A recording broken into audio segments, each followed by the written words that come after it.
하나님의 은혜 평강의 오늘 이 시간 넘치길 축원합니다. 우리 느헤미야 강의 네 번째 시간입니다. 말씀의 제목이 좀 길면서도 비장합니다. 두려워 말고 주를 기억하고 싸우라. 우리 한번 읽어볼까요? 시작. 두려워 말고 주를 기억하고 싸우라 라는 제목으로 하나님 말씀 전하도록 하겠습니다. 지는 것이 이기는 것이다 라는 말을 들어보셨습니까? 어렸을 때 아이들이 싸우게 되면은 어른들이 주로 하는 말이 얘들아 지는 게 이기는 거다 라고 말하면서 싸움을 말립니다. 혹은 참는 사람이 이기는 거다 라고 하면서 아이들의 싸움을 말리곤 했습니다. 우리가 살아갈 때에 수많은 경쟁과 싸움을 만날 때가 있습니다. 그런데 이러한 싸움들 중에서는 피해야 될 싸움이 있습니다. 말 그대로 참는 자가 이기는 것이고 지는 자가 이기는 싸움, 그러한 싸움은 피해야 되는 싸움이 있습니다. 그런 싸움이 있는가 하면 어떠한 싸움은 반드시 싸워서 이겨야만 하는 그러한 싸움들도 있다는 것을 보게 됩니다. 첫 번째로 피해야 되는 싸움은 무엇일까요? 사소한 감정 안에 일어나는 싸움들이겠죠. 혹은 내 자존심에서부터 시작되는 싸움은 참는 사람이 이기는 것입니다. 우리는 사소한 것에 목숨을 건다라는 책의 제목과 같이 사실 정말 사소한 것들 때문에 싸울 때가 얼마나 많이 있는지 몰라요. 부부들도 싸울 때 가만히 보게 되면은 별거 아닌 것 때문에 부부싸움이 시작되는 것을 보게 됩니다. 미국의 코미디언인 캐시 레드만이라는 사람이요 이렇게 말했습니다. 내 부모는 45년간 단 한 번 싸웠다. 그 싸움은 43년간 계속됐다. 그러니까 부모님이 45년 동안에 딱 한 번 싸웠는데요, 그 한 번 싸운 게 43년 동안 계속 싸웠다라는 것입니다. 사소한 것 때문에 싸움이 길어지게 되고 사소한 것 때문에 말다툼이 일어나는 그런 싸움들 얼마나 많이 있습니까? 자동차 운전하다가 앞에 신호등 늦게 봐서 조금 늦게 출발했다고 뒤에서 빵빵거리면서 혹은 보복 운전하면서 왜 운전 그따구로 하냐고 이런 말 하면서 싸움이 일어나기도 하고, 길거리를 지나가다가 무심코 쳐다봤는데 왜 나에게 감정 있는 거 아니냐고 그냥 거기서부터 싸움이 시작되고, 사실 우리의 삶 가운데 별거 아닌 것 때문에 감정이 상하고 별거 아닌 말 때문에 다툼이 일어나는 그런 싸움은 사실 승자나 패자가 없는 무의미한 싸움입니다. 이런 싸움은 안 하는 게 이기는 것이고 피하는 사람이 성숙한 사람이라는 것입니다. 근데 반대로 반드시 싸워서 이겨야만 하는 싸움이 있습니다. 이러한 싸움은 어떠한 싸움일까요? 대부분 보이지 않는 싸움입니다. 성공하기 위해서는 자기 자신과의 싸움에서 반드시 이겨야 됩니다. 내가 게으른 삶의 습관과 태도에 있는 사람은 자기와의 싸움에서 지고 있는 것이죠. 정말 성공하고 싶고 내 삶에서부터 내가 다시 한번 일어나고 싶다, 그러면 내 자신과의 싸움에서 일어나야 되고 게으름 푸는 삶의 습관에서부터 이겨내야 되는 것이 자기와의 싸움이지요. 운동선수가 가장 먼저 이겨야 될 상대는요, 상대편에 있는 라이벌 선수가 아니라 누굴 먼저 이겨야 됩니까? 내 자신부터 이길 때에 비로소 그 선수는 챔피언이 될 수 있는 겁니다. 산악인으로 유명한 어몽길 대장도요, 인생의 좌우명을 자승최강이라고 말을 했어요. 산을 정복한다라는 것, 저 에베레스트, 안데스에는 높은 산들, 이러한 산들을 정복하는 것은 결국 자기 자신과의 싸움에서 승리해야 되는 것이고 그때가 가장 강한 것이다. 자승최강이라는 말을 자신의 인생의 좌우명이라고 여겼다라는 것입니다. 우리 그리스도인들도 반드시 이겨야만 하는 싸움이 있습니다. 그건 과연 무엇일까요? 영적인 싸움입니다. 죄로부터 싸움입니다. 세상의 주관자인 악한 영들과의 싸움에서 우리는 반드시 승리해야 될 줄로 믿습니다. 에베소서 6장 12절은 말씀하고 있어요.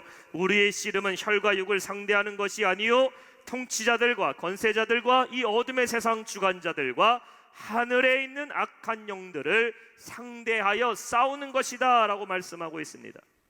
우리는 세상과 싸우는 게 아닙니다. 옆에 있는 사람과 싸우는 것도 아니에요. 우리 감정과 싸우는 것도 아닙니다. 우리가 싸울 대상은 세상의 권세자들, 악한 영들, 죄의 유혹과 공격에서부터 우리는 영적 싸움을 해야 되고, 그 싸움은 물러서거나 지는 사람이 이기는 싸움이 아니라 그 싸움은 반드시 이겨야만 하는 싸움이라는 것입니다. 별거 아닌 거에 두려움이 찾아오게 되면요, 금방 놀라버리고 심장이 두근두근 해버리는 것, 등산하시는 분들, 산 좋아하시는 분들 한 번쯤 경험해 보셨죠? 산을 한참 기분 좋게 등산 산 보러 가는데 앞에 조그만 표지판이 하나 있습니다. 가만 보니까 이렇게 써 있어요. 뱀 나오니 조심하시오. 그때부터 산행은 산행이 아닙니다. 땅만 쳐다보고 가요. 땅만 쳐다보고. 혹시나 나무 줄기 나온 거 아닌가? 혹시나 나무 뿌리 하나 나와도 이거 뱀 아니야, 뱀 아니야. 그때부터 등에는 그냥 식은땀이 흐르기 시작하고 뱀 나오지 않냐고 걱정하면서 한순간에 등산을 다 망쳐버리게 만드는 그 두려움. 글자 하나의 사람은 두려움에 빠지게 된다는 것입니다. 두려움만 없으면 무엇이든지 할 수 있는데 이 두려움 때문에 우리는 많은 것을 포기하게 되고 시작도 못하게 만들어버린다는 것이죠. 이 두려움이란 놈은 다양한 이름으로 우리에게 겁을 줍니다. 두려움, 공포증, 트라우마, 열등감, 약점, 과거의 실패, 이런 다양한 이름으로 우리를 다시 일어서지 못하게 만들어버린다는 것이에요. 사무엘상 17장에 보면은 이스라엘과 블레셋과의 전쟁의 이야기가 나오고 있습니다. 블레셋에 큰 장군이 나타나게 되는데 그 장군의 이름이 골리앗이라는 사람입니다. 골리앗이라는 큰 거인이 이 블레셋 군대 앞에 딱 나타나게 되니까 이스라엘 군대는 숫자도 훨씬 더 많았고, 아니 그들에게는 골리앗보다도 훨씬 더 크신 하나님의 군대가 이스라엘 군대임에도 불구하고 그들은 두려움에 쌓이게 됩니다.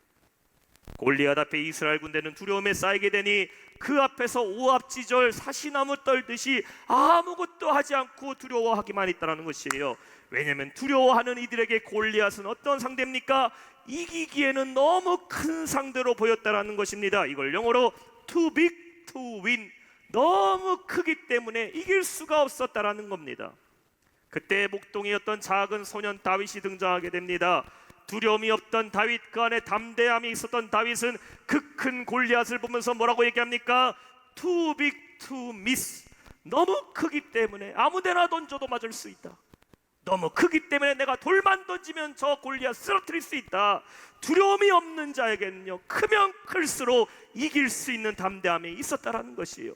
하나님이 함께 있기 때문에 그 누군가에게는 두려움의 대상이었지만 다윗에게는 넉넉히 이길 대상이 되었음을 믿으시기 바랍니다. 두려움이라는 것은 이렇다라는 것이에요. 하나님 밖에 있으면 두려움이 크게 느껴지지만 하나님과 함께하는 사람은 두려움도 아무것도 아닌 것이 됨을 믿으시기 바랍니다. 오늘 본문의 산발랏이 어떻게 느헤미야를 공격합니까? 2절과 3절의 말씀을 보세요. 자기 형제들과 사마리아 군대 앞에서 일러 말하되, 자, 산발랏이 말하는 겁니다. 이 미약한 유다 사람들이 하는 일이 무엇이냐? 스스로를 견고하게 하려는가? 제사를 드리려는가? 하루의 일을 마치려고 하는가? 불탄 돌 흙 무더기에서 다시 일으키려 하는가? 하고 암몬 사람 도비아는 곁에 있다가 이르되, 그들이 건축하는 돌 성벽은 여우 한 마리 올라가도 곧 다 무너지게 되리라 하더라. 그들이 공격하는데 어떻게 공격합니까? 말로 공격하기 시작합니다. 이 미약한 유다인들이 뭘 하려고 하냐? 언제 그 일 마칠 수 있다고 하냐? 다 불타버린 폐허가 된 도시에서 무슨 재건을 하려고 하냐? 설상 재건한다 하더라도 여우 한 마리 올라가면 너희는 다시 다 무너지게 되리라 저주하고 있습니다.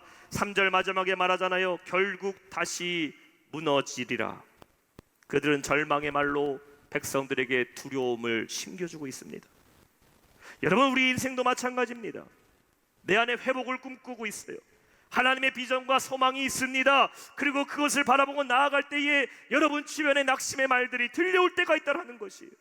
좌절의 말이 들려올 때가 있습니다. 자꾸 우리에게 포기하라고, 안 된다고 말이 들려오게 됩니다. 또한 누가 말하지도 않았는데, 아무도 나에게 뭐라고 하지도 않았는데 내 스스로 내면의 소리가 들려오기 시작해요. 나는 안 돼, 안 될 것 같아, 이거 불가능할 것 같아. 아무도 안 된다고 말하지 않았는데 나 혼자 재래에 겁을 먹어서 혼자 부정적인 생각에 들어버릴 때도 있어요. 이런 말들은 우리에게 무엇을 만들어낸다고요? 두려움을 만들어낸다라는 것입니다. 이 두려움은 누가 주는 것입니까? 분명한 것은 두려움은 사탄 마귀가 주는 것이란 겁니다. 마귀는 두려움을 통해 하나님의 자녀, 하나님의 백성이 회복되고 축복의 길을 걷는 그 발을 묶어버린다라는 것이에요. 지금 힘을 합쳐서 일어나고 재건하고자 하는 예루살렘 사람들의 마음을 사탄이 흔들어 놓고 있습니다. 그들 안에 절망적인 생각을 집어넣어요. 현실을 보라고, 현실을 보라고. 이미 숱한 전쟁과 침략으로 폐허가 돼버린 예루살렘 보라고 말합니다. 여러분, 두려움의 시작이 무엇일까요? 두려움의 시작은 자꾸 우리의 현실만 보게 합니다. 내 상황을 보게 되어 연약함을 보게 만들어버립니다. 인간적인 약점을 자꾸 크게 만들어버려요. 그리고 뭐라고 말합니까? 할 수 없다고, 할 수 없다고. 그러나 우리는 현실을 보고 사는 사람이 아니라 우린 누굴 봐야 됩니까? 우리는 능력의 하나님을 바라보고 소망 가운데 살아야 될 줄로 믿습니다. 빌립보서 4장 13절 말씀하고 있어요. 내게 능력 주시는 자 안에서 내가 모든 것을 할 수 있느니라. 우리는 현실을 너무나 잘 알기 때문에 누구를 바라봐야 됩니까? 하나님만 바라봐야 된다는 것이에요. 현실을 잘 알기 때문에 내 현실 가운데 낙심하는 것이 아니라 내가 연약하고 내가 부족하고 내 현실이 이렇기 때문에 그거 보는 것이 아니라 그렇기 때문에 우린 누굴 봐야 됩니까? 하나님을 바라보는 성도 되어야 될 줄로 믿습니다. 어린아이를 보세요. 어린아이는 스스로 지킬 수 있는 힘이 없기 때문에 두려움을 만나게 되면 어떻게 됩니까? 엄마 아빠부터 찾습니다. 다른 사람 신경 쓰지 않아요. 두려움과 위기를 만나게 되면 어린아이들은 엄마 아빠 울립니다. 그때 그 아이를 사랑하는 부모는요, 아이의 소리 듣고 금세 달려와서 내가 여기 있다고 그 아이 품어줘요. 성도는 현실을 볼 때에 스스로를 지킬 수 없다는 걸 깨닫게 돼요. 내 현실을 보게 되면 여러분, 두려움이 물밀듯이 여러분 가운데 찾아올 것입니다. 그렇기 때문에 우리는 누구를 의지해야 됩니까? 하나님 아버지를 의지해야 될 줄로 믿습니다. 할렐루야. 하나님이 함께 하시면 담대하게 됨을 믿으시기 바랍니다. 고린도후서 5장 7절에 말씀하고 있어요. 우리 한번 한 목소리 읽어봅시다. 시작. 이는 우리가 믿음으로 행하고 보는 것으로 행하지 아니함이로다. We live by faith, not by sight. 우리는 믿음으로 사는 것이지 by sight, 눈으로 보는 것으로 사는 사람들이 아니라는 것이에요. 본문의 7절에 보면은 산발락과 도비아와 수많은 사람들이 이제는 군대가 돼서 그들을 무너뜨리려고 위협하고 있어요. 찾아오게 됩니다. 8절과 9절에 보면은 다 함께 깨하기를 예루살렘으로 가서 치고 그것을 요란하게 하자. 우리가 그때 그들이 넘어뜨리게 하자 할 때 어떻게 됩니까? 느헤미야가 고백합니다. 우리가 우리 하나님께 기도하며 그들로 말미암아 파수꾼을 두어 주야로 방백하는데 느헤미야는 흔들리지 않았어요. 두려움이 찾아오면 찾아올수록, 눈앞에 군대가 찾아온다 할지라도 그는 하나님을 의지하고 기도하게 됩니다. 그렇습니다. 두려움을 이기는 힘이 무엇일까요? 하나님을 바라볼 때 두려움이 물러감을 믿으시기 바랍니다. 두려움을 이기는 힘은 기도밖에 없어요. 현실을 보는 눈을 들어 누굴 바라봐야 됩니까? 우리는 하나님을 바라보는 겁니다. 이사야서 41장 10절 말씀 우리 한 목소리 읽어볼까요? 시작. 두려워하지 말라. 너를 붙들리라. 할렐루야. 두려움이 사람의 말로 들려올 때가 있어요. 혹은 환경 가운데 군대와 같이 갑자기 우리에게 몰아칠 때도 있습니다. 그러나 여러분, 믿음의 눈으로 주님 바라볼 때에 두려움은 물러가고 우리 하나님 우리 반드시 승리케 하실 줄로 믿습니다. 두 번째, 이기는 방법은 무엇일까요? 주를 기억하라입니다. Remember the Lord. 주를 기억하라. 요즘에 그 스마트폰 없는 분 아무도 안 계시죠? 다 스마트폰 갖고 계실 겁니다. 참 이 스마트폰 생기면서요, 우리의 삶이 얼마나 편해졌는지 모릅니다. 이제는 손 안에서 다 해결될 수 있지 않았습니까? 예전에 우리가 어디 놀러 가거나 여행 갈 때면요, 챙겨야 될 것이 한두 개가 아니었습니다. 카메라 챙겨야죠, 노트도 챙겨야죠, 모르는 곳에 갈 때는 지도도 챙겨야죠. 그리고 여행 가면서 음악 필요하기 때문에 음악 듣기 위해서 예전엔 그 CD 플레이어, 카세트 테이프, 더 그 시절에 우리 60, 70 세대는 이딴만한 그 카세트 플레이어 들고서 놀러 간다고 옛날 그 청춘 드라마 보면 그런 거 다 챙겨갔습니다. 아이고, 외국에 나가게 되면요, 사전 가져가야 돼요. 사전, 회화 사전도 가져가야 되고 가져가야 될 게 되게 많았는데요, 이제 스마트폰 하나만 있으면 어디 전 세계 어디 가도 다 생활할 수 있습니다. 카메라 갖다 사진 찍을 수 있죠. 노트에다가 기록할 수 있죠. 지도 같은 거 모르는 데 가면요, 벌써 지도 딱 키면 어디가 맛집인지 어디가 관공서인지 한 번도 안 간 곳이라도 금세 찾아갈 수 있습니다. 사전도 들어가 있고 어떤 외국어 들어도요, 금방 다 번역해서 어디 가서도 생활할 수 있게 이 스마트폰 얼마나 편리해졌습니까? 말 그대로 스마트폰은요, 시간이 지나가면 지날수록 더 영리해져 가고 있습니다. 말 그대로 더 스마트해져 가고 있는데, 여러분 물어볼게요. 여러분은 더 스마트해졌습니까? 여러분은 더 영리해지셨습니까? 요즘에 그런 말들이 있더라고요. 디지털 치매라는 말 들어보셨습니까? 디지털 치매. 이 말은요, 스마트폰 생기면서 시작된 말입니다. 사람들의 학습 능력과 기억력은요, 스마트폰 갖고 있을 때 이전보다 훨씬 더 떨어졌다라는 것이에요. 자기 집에 전화번호를 모르는 사람 많고, 내 와이프, 남편의 전화번호 잃어버린 사람 많고, 우리 아이들 전화번호가 뭐였지? 전화번호 예전에 우리가 공중전화 박스 쓸 때는요, 다 외우고 다녔습니다. 수첩에 쓰고 다녔어요. 이제는 휴대폰에 저장하다 보니까요, 전화번호 외우는 분들 많지 않습니다. 가까운 곳에 갈 때도 주소를 몰라요. 날마다 가는 길인데도 내비게이션 키지 않으면 불안합니다. 잘못된 길로 빠져버릴 때가 있어요. 간단한 암산도 사람들 어려워합니다. 여러분, 기념일은 다 기억하고 계십니까? 결혼기념일, 자녀들의 생일 기억 못합니다. 근데 휴대폰에 알람이 뜨면서 누구누구 생일이라고 하면 그때 알지. 사실 우리가 살면서요, 스마트폰은 1, 2, 3, 4 계속 발전하고 있는데, 우리의 그 디지털로 인해서 우리는 기억력은 점점점 감퇴되고 있다는 것이죠. 여러분에게 한번 물어보겠습니다. 우리 교회 주소를 정확하게 알고 계신 분 한번 손 들어보세요. 아무도 없으시네요. 누가 영락교회 어떻게 가요? 그럼 뭐라고 말합니까? 영락교회 가려면 티맵에서 영통영락교회를 검색하세요. 티맵 없으면 전도도 못합니다. 휴대폰 없으면요, 교회 어떻게 가라고 말도 못해요. 주소도 모릅니다. 이게 디지털 뭡니까? 스마트한 시대 가운데 디지털 치매라는 겁니다. 디지털 치매. 건망증과 치매의 차이를 알고 계세요? 건망증과 치매의 차이. 건망증은 뭘까요? 자동차 키를 들고서 내 자동차 키 어디 갔냐고 키 찾고 있으면 그거 건망증이래요. 키 들고서. 치매는요, 자동차 키를 든 다음에 한참 쳐다보면서 이게 뭐지? 그러면 치매라는 겁니다.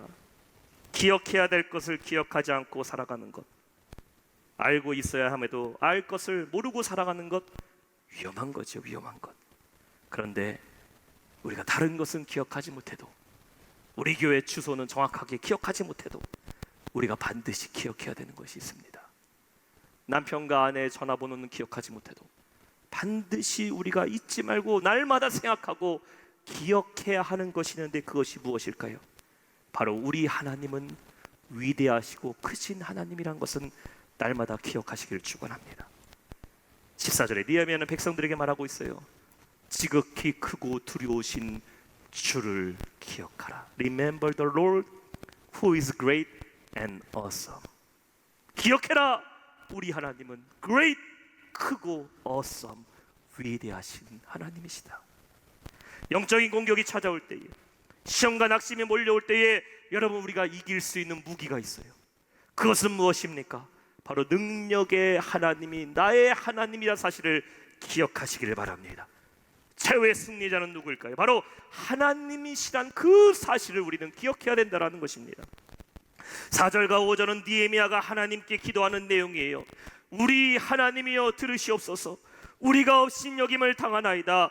원하던대 그들이 욕하는 것을 자기들의 머리에 돌리사 노략거리가 되어 이방에 사로잡히게 하시고 주 앞에서 그들의 악을 덮어두지 마시며 그들의 죄를 도말하지 마옵소서. 그들이 건축하는 자 앞에서 주를 노하게 하였음이니이다. 자, 느헤미야는 하나님께 가장 먼저 뭐라고 외칩니까? 우리 하나님이여 들으시옵소서. 하나님은 누구의 하나님이다? 여러분, 하나님은 우리 하나님을 믿으시기 바랍니다. Hear us, O my Lord. 하나님, 나의 하나님이여 우리의 기도를 들어달라는 것이에요. 여러분, 우리가 영적인 싸움은 피할 수가 없습니다. 신앙인이라면 반드시 그 싸움을 언젠가는 만나게 되어 있어요. 근데 여러분, 그 싸움을 만날 때에, 영적인 시험과 고난과 환난과 싸움을 만날 때에 반드시 기억하세요. 하나님은 지금 누구 편이다? 나의 편이시라는 것을 기억하시길 바랍니다. 또 중요한 것이 있어요. 내가 영적 싸움을 할 때에 나는 지금 누구 편에 서 있는가도 우리는 기억해야 됩니다. 똑같은 영적 싸움을 하고 있는데 하나님의 반대편에 서 있으면 어떻게 됩니까? 그 사람은 100번 싸우면 100번 지는 겁니다. 축구 경기를 하는데요, 무조건 골을 많이 넣는다고 우리 팀이 이깁니까? 아닙니다. 상대편 골대에 골을 많이 넣어야 이기는 것이지, 내가 공만 잡았다면 무조건 우리 골대에다 골을 넣는다? 그 팀은 지게 됩니다. 하나님 편에 서 있는 성도, 하나님 편에서 싸우는 성도는 반드시 이기게 됨을 믿으시기 바랍니다. 근데 지금 산발락과 그 모든 악한 무리들은 어느 편에 서 있다고요? 하나님의 반대편에 서 있다라는 것이죠. 그러니 그들이 아무리 말로 공격하고 사람을 모아서 공격한다 하더라도 결국 그들은 지게 되고 누가 이기게 됩니까? 하나님 편에 서 있는 사람이 승리하게 됨을 믿으시기 바랍니다. 여러분 기억하세요. 우리는 누구 편에 서야 된다? 하나님 편에서 성도 되시길 바랍니다. 아무리 우리의 문제가 크고 여러분을 위협하는 두려움이 크다 할지라도 하나님은 그 어떤 것보다 더 크시고 모든 것을 가능케 하는 분이심을 믿으시기 바랍니다. 그분을 의지하라 이거예요. 그분을 기억하라는 겁니다. 기억하라. 골리앗의 키가 2m, 3m, 100m 된다 할지라도 하나님은 그보다 측량할 수 없이 크신 하나님이심을 믿으시기 바랍니다. 여러분 삶에 어떤 문제가 있어요? 두려움이 찾아옵니까? 이 문제 어떻게 해야 될지 내 힘으로는 감당하지 못합니다. 그러나 우리 하나님 안에는 불가능이 없음을 믿으시기 바랍니다. 우리는 하나님이 행하실 걸 믿고 나아가는 거예요. 예루살렘 성전을 재건하는 것, 그 능력 하나님께 있는 것이고 하나님은 그 믿음을 기억하는 느헤미야를 사용하셨던 것입니다. 마찬가지로 오늘도 그 능력이 하나님께 있음을 기억하고 기도하는 성도, 하나님 반드시 우리 안에 놀라운 일을 행하실 줄로 믿습니다. 마지막 세 번째는 무엇일까요? 따라합시다. 싸우라입니다. 두려워하지 말고 능력의 하나님을 기억하라고 외쳤던 느헤미야는 백성들에게 이제 싸우자라고 말합니다. 14절 후반절에 너희 형제와 자녀와 아내와 집을 위하여 싸우라 하였느니라. 여러분 싸움에는 분명한 목적이 있어야 됩니다. 목적 없는 싸움 하면 안 되죠. 지금 느헤미야를 대적하는 산발랏은요 무엇을 위해 싸우고 있습니까? 하나님의 일을 하는 사람들 방해하기 위해 싸웁니다. 그들을 넘어뜨리기 위해 싸움을 걸고 있어요. 이러한 싸움은 100번 해도 100번 지는 겁니다. 하지 말아야 될 싸움이죠. 자, 근데 느헤미야는 지금 백성들에게 싸우자라고 말합니다. 무엇을 위해 싸우자고요? 하나님의 성전을 재건하는 위해서, 예루살렘의 회복과 너희의 자녀들과 가정의 회복을 위해서 우리는 싸워야 된다라는 것이에요. 우리는 믿음의 선한 싸움을 해야 될 줄 믿습니다. 하나님의 뜻을 이루고 하나님의 사명을 이루는 데 싸움을 해야 됩니다. 근데 이러한 싸움에는 누가 함께 하십니까? 우리 하나님이 우리를 대신해서 싸워주심을 믿으시기 바랍니다.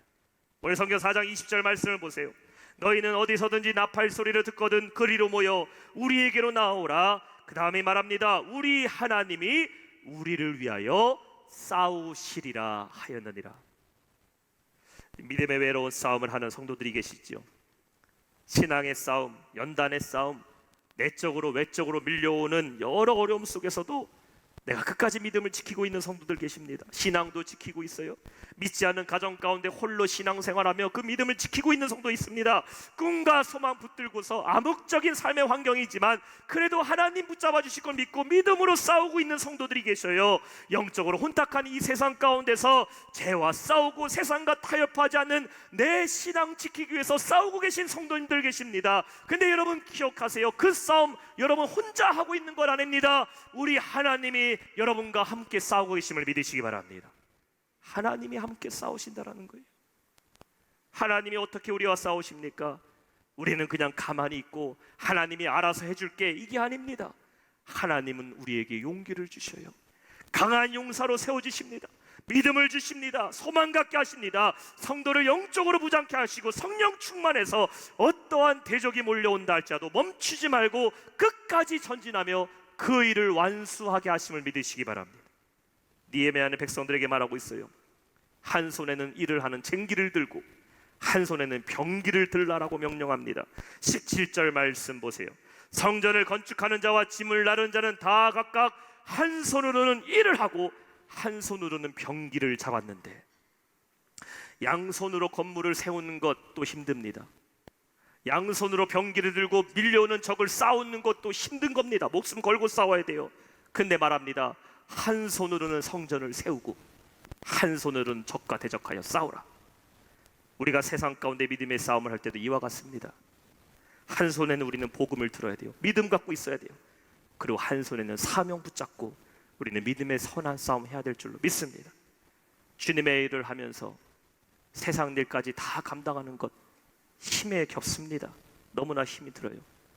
내가 교회 안에서 사명을 감당하면서 여러분 월요일부터 주중에는 열심히 세상 가운데 살아가시잖아요. 가정에서 가정을 돌보시잖아요. 이거 어려운 겁니다. 쉽지 않은 겁니다. 때로는 힘들 때 있죠. 지칠 때 있어요. 우리의 능력으로는 불가능합니다. 그때에 누가 우리와 함께 하신다고요? 하나님이 여러분과 함께 하심을 믿으시기 바랍니다. 때로는 고난 가운데 있는 성도들이 있죠. 밀려오는 고통의 문제 혹은 육신의 연약함으로 지칠 때도 있습니다. 그럼에도 우리는 하나님께서 우리에게 전진하라고 끝까지 사명 감당하여 싸우라고 하십니다. 누구의 힘으로 싸우라고요? 내 힘으로 싸우라는 거 아닙니다. 하나님이 우리와 함께 싸우고 계심을 믿으시기 바랍니다. 고린도서 1장 8절에 사도 바울은 이렇게 고백해요. 형제들아, 우리가 아시아에서 당한 환난을 너희가 모르기를 원하지 아니하노니 힘에 겹도록 심한 고난을 당하여 살 소망까지 끊어지고 우리는 우리 자신이 사형 선고 받은 줄 알았으니 이는 우리로 자기를 의지하지 말고 오직 죽은 자를 다시 살리시는 누구를 의지하라? 하나님만 의지하게 하심이라. 아멘. 힘에 겹도록 심한 고난도 받았어요. 살 소망까지도 잃어버린 것 같지만 그때에 누구를 의지하게 된다? 하나님만 의지하게 된다라는 겁니다. 여러분, 하나님 의지하면 우리는 싸우고 승리하게 됨을 믿으시기 바랍니다.